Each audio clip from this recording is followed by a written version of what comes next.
murakoze cyane.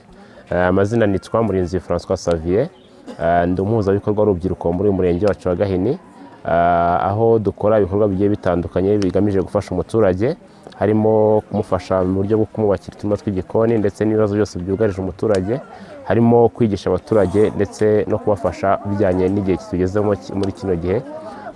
Nkuko mubibona rero muri kano kanya twari twateraniye kuri inzu y'umuturage, aho twaje kumufasha mu gikorwa cy'umuganda, twaje kumufasha kumwubakira, aho twasanze atishoboye kandi afite ikibazo cy'uko atabasha kwiyubakira inzu, tuza kumutiza imbaraga z'amaboko nk'urubyiruko, imbaraga z'igihugu zubaka kandi vuba.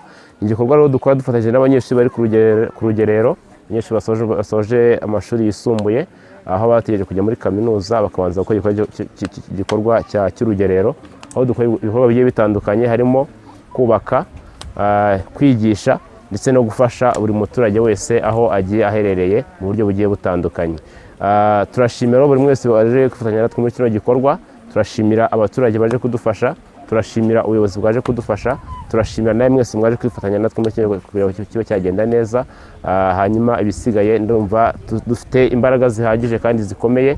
Intego yacu ni ukumufasha kugira ngo abe heza kandi abeho yishimye, anatekanye, afite ubuzima buzira umuze. Murakoze cyane.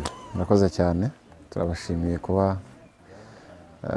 mwadusuye tugakorana ibikorwa by'urukundo nk'uko dusanzwe tubikora nk'abanyarwanda muri rusange.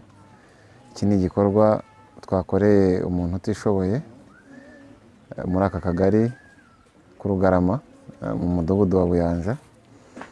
Turabanza kubashimira yuko mwabanye natwe, ariko ku muco wacu w'abanyarwanda ibi ni ibikorwa dusanzwe dukora by'urukundo, ndetse kuko tubikorana umutima ubishaka, ari abaturage muri rusange, ari ubuyobozi bwite bwa leta.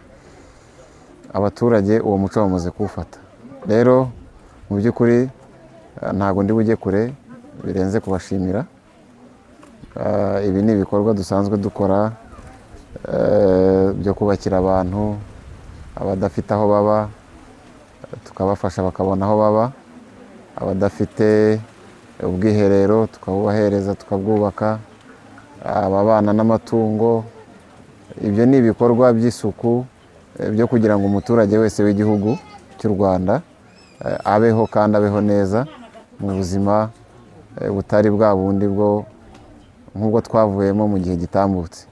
Rero turabashimiye kandi tubasaba yuko mwazanagaruka tugakomezanya ibi bikorwa nk'uko mwabanye natwe n'ubutaha tukazabana. Murakoze cyane.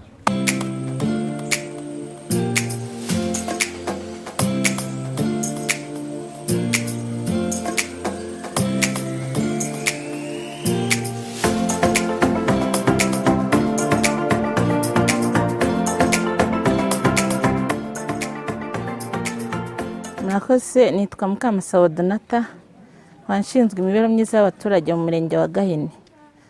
Umurenge wa Gahini ugizwe n'utugari 4 n'imidugudu 34. Tukaba rero tubashimira igikorwa mwajemo uyu munsi kudushyigikira. Ni igikorwa cyiza cy'urukundo, igikorwa cy'umuganda wo gufasha abatishoboye. Uyu mubyeyi yitwa Mukamihigo, ni umubyeyi utishoboye kandi n'umubyeyi ufite uburwayi bwo mu mutwe, ariko inzu ye yari yaraguye yarasenyutse. Nk'ubuyobozi rero dufatanyije n'abaturage dufata umwanya wo kugira ngo tumuhe umuganda, twongere tuyisane, agire aho aba ndetse n'umuryango we. Ni ibyishimo rero byinshi by'uko mwabanye natwe muri iki gikorwa. Ni ibyishimo ku murenge wa Gahini, ni ibyishimo ku baturage b'Abanyagahini, ndetse n'ibyishimo kuri uyu muryango kuba twabashije kwifatanya muri iyi gahunda. Nanjye ndi umwe mu bamambure ba IYF. Hari amakuru menshi, hari n'ibikorwa byinshi nzi byiza by'urukundo, ndetse n'ibindi bikorwa biteza imbere imibereho ndetse n'imyumvire y'umuturage.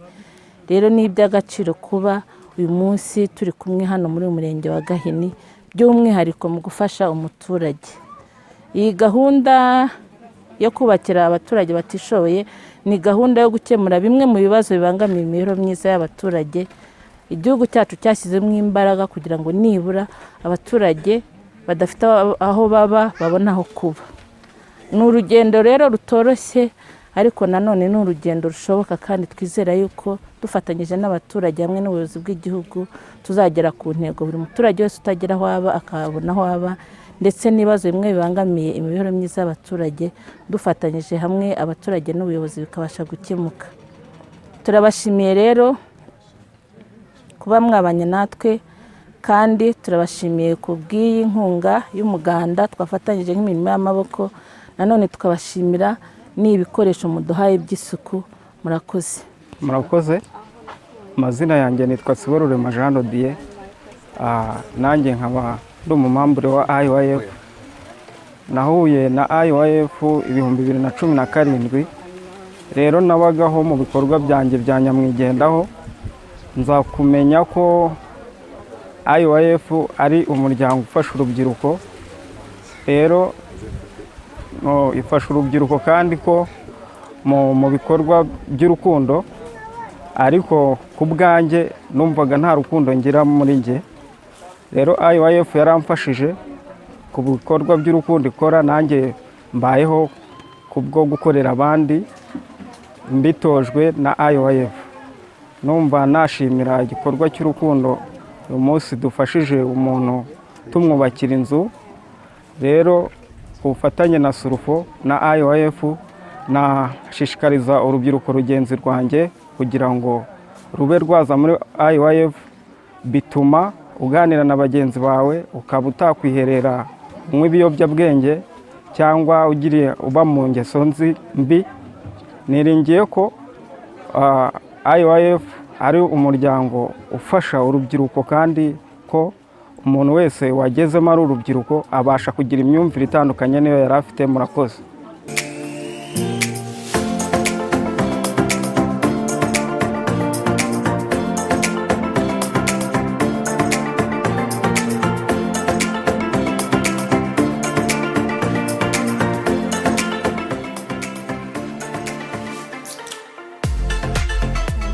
Murakoze.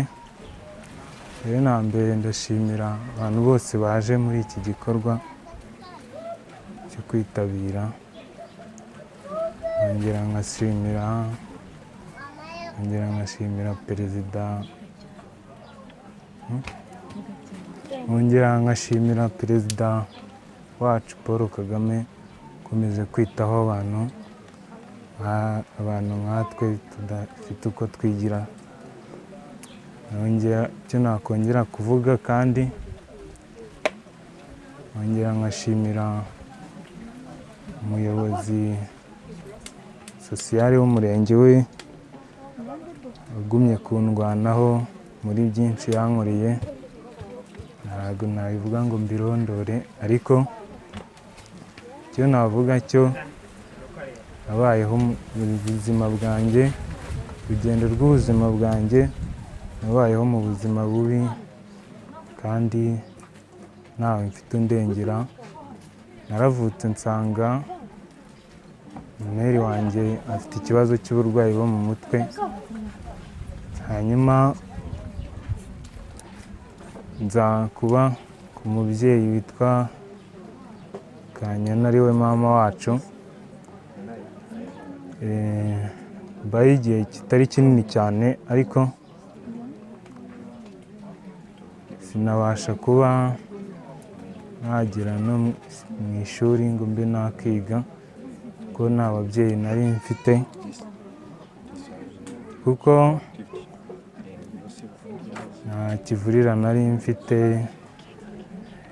Mama wacu tuza gushwana, noneho aza kubinyirukana mu gihe wenda yabonaga ataragishoboye kuba yakomeza akantunga.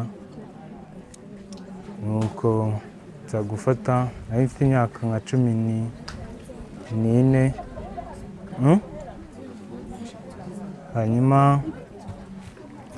nza kugira inama nabuze amerekezo, njya mu ishyamba kuba naragira inka z'abantu, akaba nabona uko nibeshaho. Igihe cyo naraga n'ubuzima bwanjye, ntago iby'umushahara nari nakabimenye, kuko bagiraga inka z'abantu bakanyihera icyo kurya nuko, hanyuma nza kuvayo ndaza sinaha, ubuzima nabwo burakomeza buranga, nuko ubwo ngubwo mba kumugize amahirwe mbona umubyeyi nanone ugumya kunyitaho ari we Kayitesi, ndiwe namaze nk'imyaka igera muri 3, nawe aza kuntera umugongo aranyirukana, hanyuma ubwo ngubwo mfata icyemezo cyo kuba mu nzu njyenyine. Ubwo nari ngejeje imyaka nka 16, njya mu nzu njyenyine nkajya nirevera, nshaka icyo kurya byari bingoye, ariko naremeraga nkajya guhingira nk'umuturage nubwo natari mbishoboye, akagira uko ampereza. Hanyuma biza kugeraho, hanyuma nkomeza kubaho muri ubwo buzima. Hanyuma umuyobozi sosiyali w'umurenge niwe wigeze kuza mu rugo aho nari ndi, ubona ubuzima mbayemo, inzu yari yaradusenyukiyeho. Ubwo ngubwo agira ukuntu yabikora, adusabira amafaranga dushyira muri VUP, ubona amafaranga nubwo yari makenya ariko akazajya mfasha. Hanyuma rero ni byinshi nakagombye kuvuga, ariko icyo nasorezaho ni uko ndashimira abantu bose baje hano bitabiriye kuri iki gikorwa, bose ndabashimira cyane, murakoze.